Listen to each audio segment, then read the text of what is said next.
Welcome to another episode of In Today's Timeline. This week we have a lot of DC stuff coming for you guys. I think moving forward, the format we're going to take for our comics would be DC comics that came out this week and Marvel's comics that have come out the week before. I mean, it's just that's how we're getting comics at the moment. So we're just gonna run with it. It's the way it's gonna be. Yeah. No way around it. So okay, let's get to it. First one we will be reviewing is Arkham City: Order of the World #2. We talked about #1 when it came out, and it was great. I said that I didn't like the art style too much, but it's actually growing on me. So some awesome character design, especially Azrael in this book, and the Ten-Eyed Man is still pretty darn creepy. Yeah, he is definitely very. You get like a Slender Man vibe off of him almost. I think is the vibe to get. He's always creeping around. He's on the rooftops, and Dr. Jocasta is very concerned that he's going to be seen, telling him he has to stay inside. I like a lot of the Dr. Jocasta slowly losing it a little bit more. We can see how she's just at least gonna help this one guy that needs her help, and she's like listening to him because it kind of makes sense. Fully in on the Ten-Eyed Man's map of Gotham. That's old Arkham. There's an Arkham ghost. Yes, she says madness has a way of pulling you in. So that's what it's definitely happening to her, especially after stuff from information from the Ten-Eyed Man actually came out to be true, which is kind of weird. That is quite strange. But going back to a point you were saying, I think Azrael is the strong point of this issue. Yeah.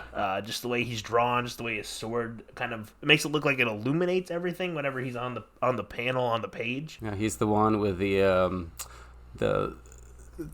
objective that he's trying to figure out. So he is doing something for either the Order of Saint Dumas or the ghost in his head that he believes is there. Because he is crazy. He does think he's some kind of prophet.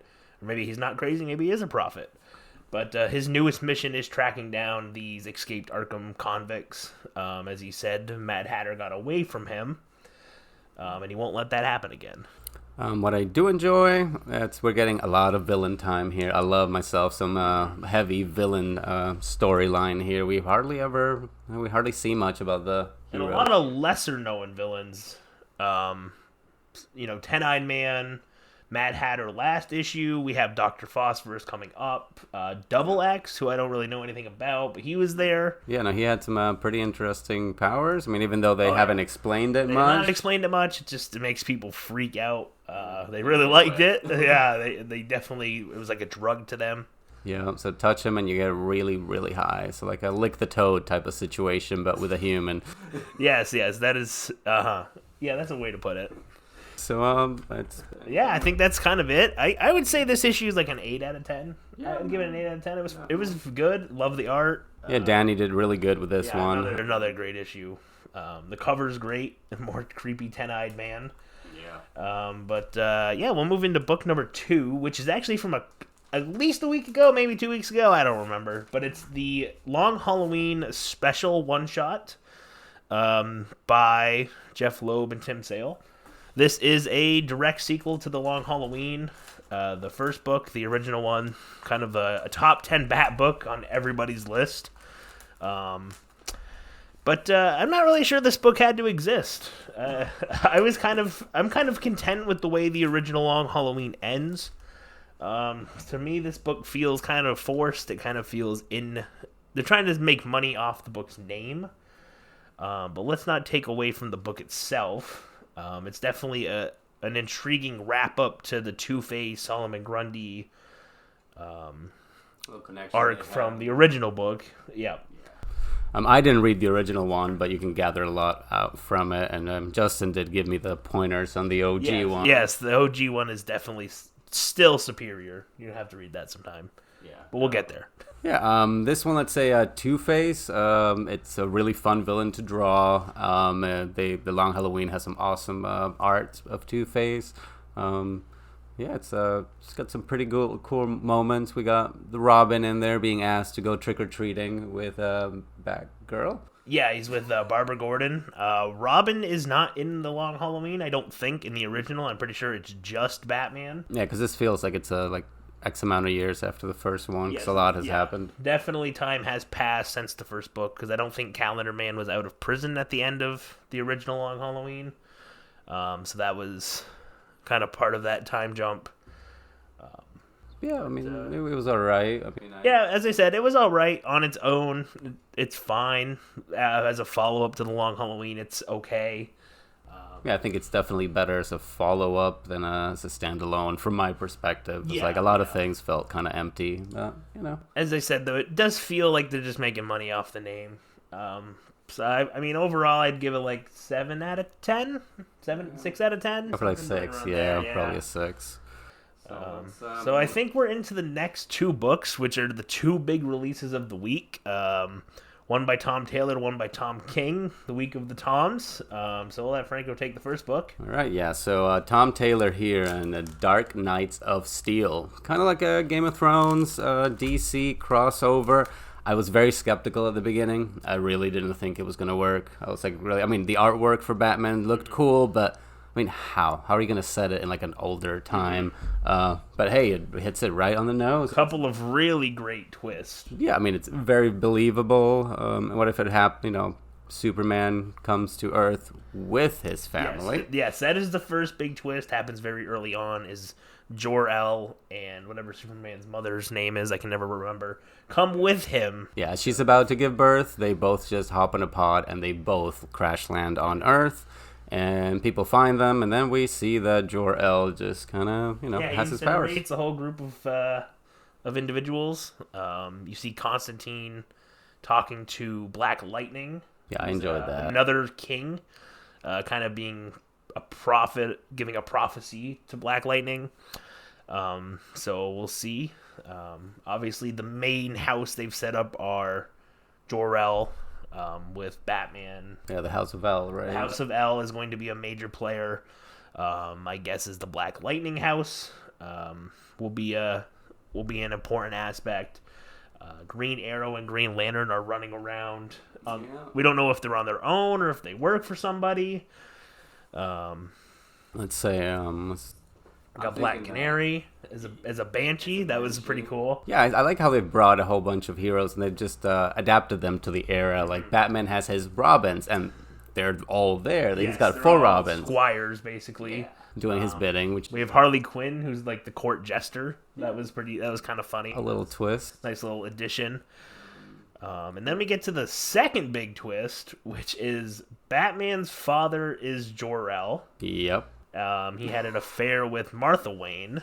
And by my thinking, I'm thinking it happened fairly soon after they arrived on Earth because, Kal-El was being born. They seem to be around the same age. Mm-hmm. So that would make them half-brothers. Yeah, which is a new twist. Mm-hmm. And I actually think that Jor-El is a bit of a villain here. I'm kind of seeing him as a villain vibe because they showed up to this kingdom, which were Batman's parents, and somehow they are the king and queen now. Yeah, they are dead. They say they're dead. They don't specify how they died.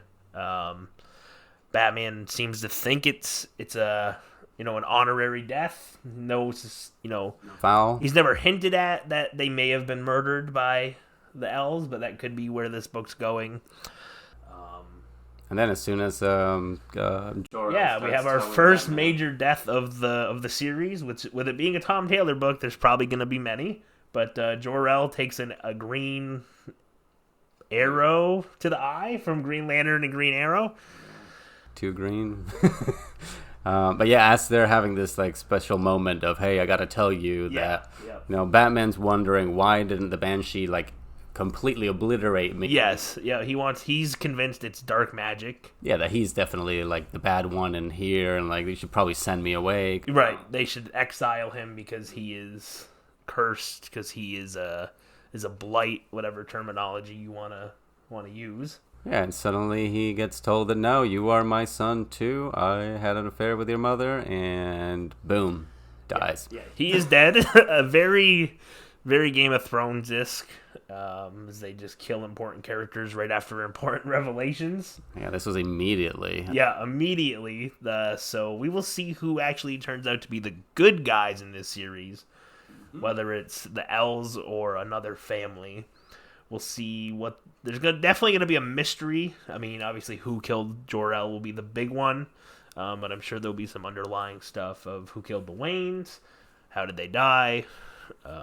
Yeah, I'm looking forward to seeing more characters turned into, like, the olden times. Definitely see other people. One of them, I would really like to see a Solomon Grundy. Yeah. That would be a cool one.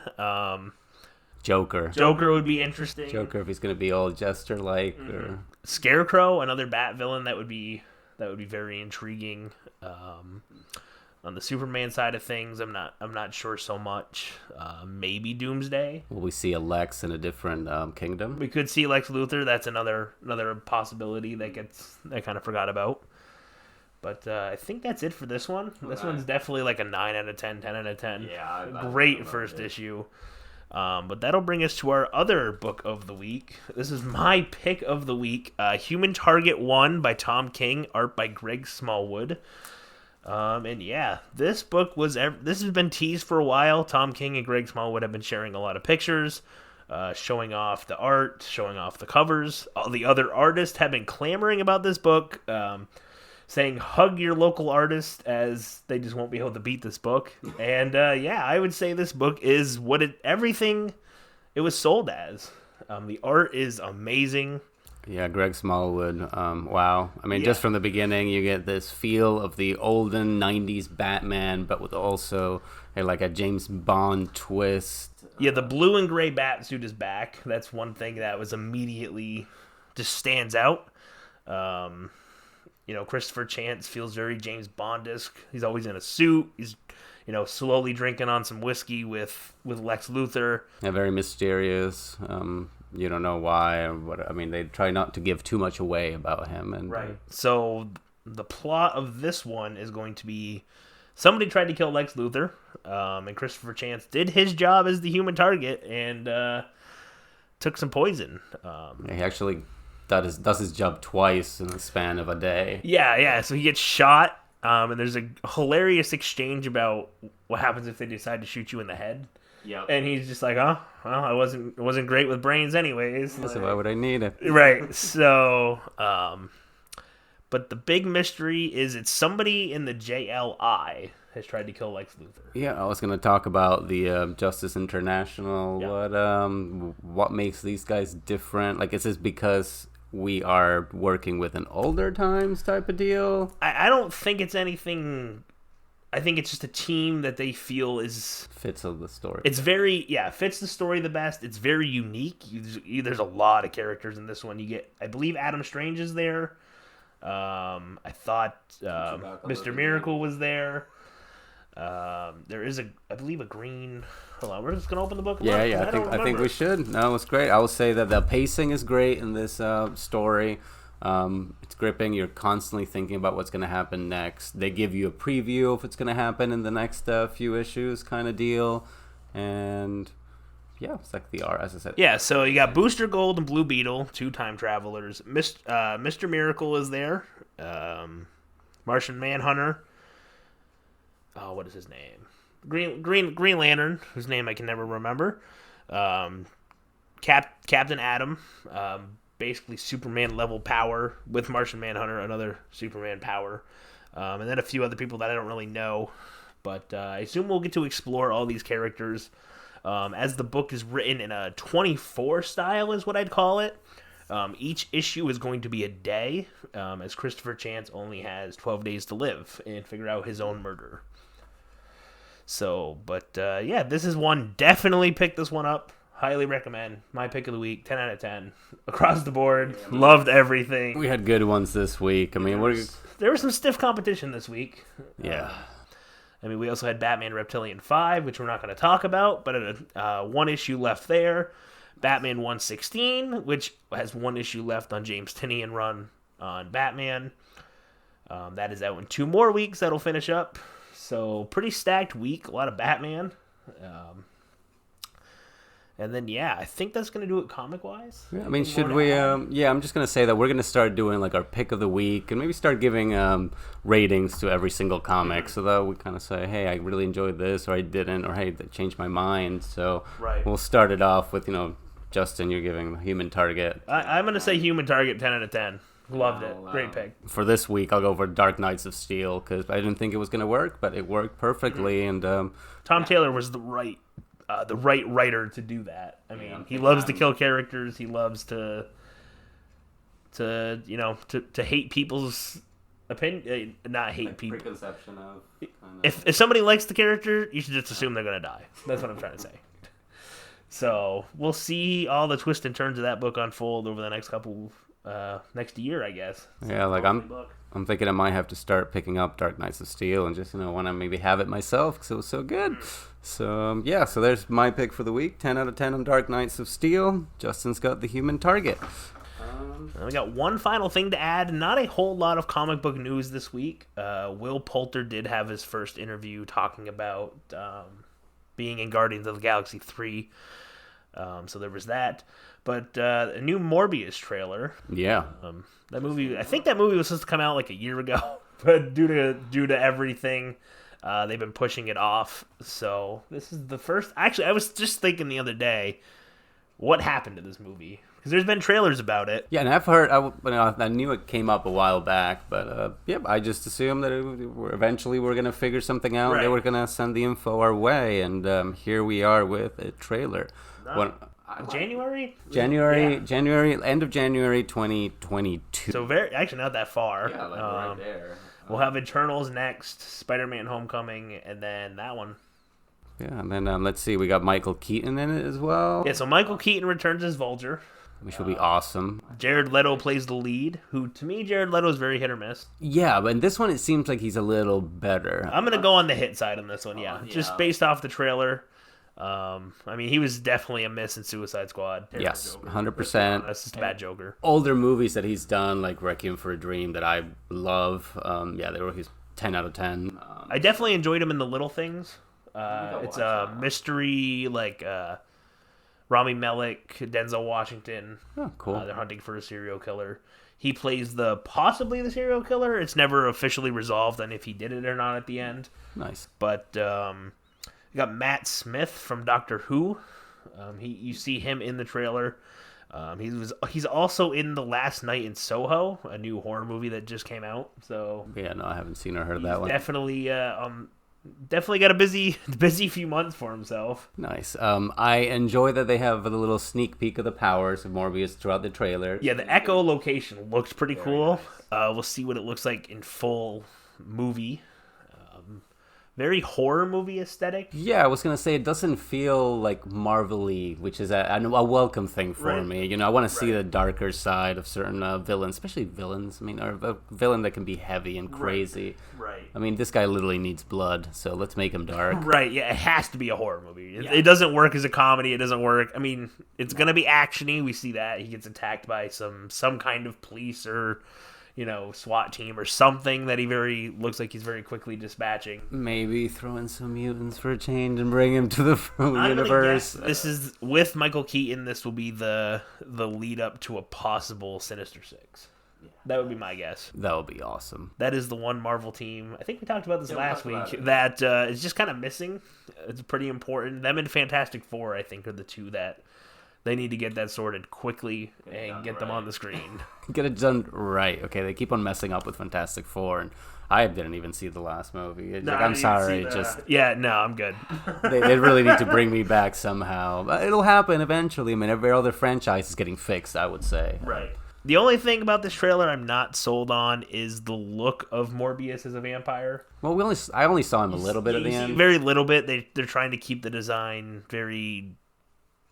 I don't know, mystery kind of, but the little bit you see, I was like, more man bat.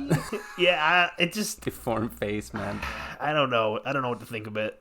The effects don't look there. I don't know. There's just something missing. Maybe they put the CGI money into like the effects of the movie, not his effects. He's just wearing a mask that kind of moves a little. But I think that does it for the week. That does it for the week, guys. As I said. as Franco said at the beginning, we should get some Marvel books coming in the next couple weeks. We will be a week behind on those, but we will keep up to date on DC. All right. Well, thanks for watching. Don't forget to subscribe and hit the like button. And we'll talk to you guys next week.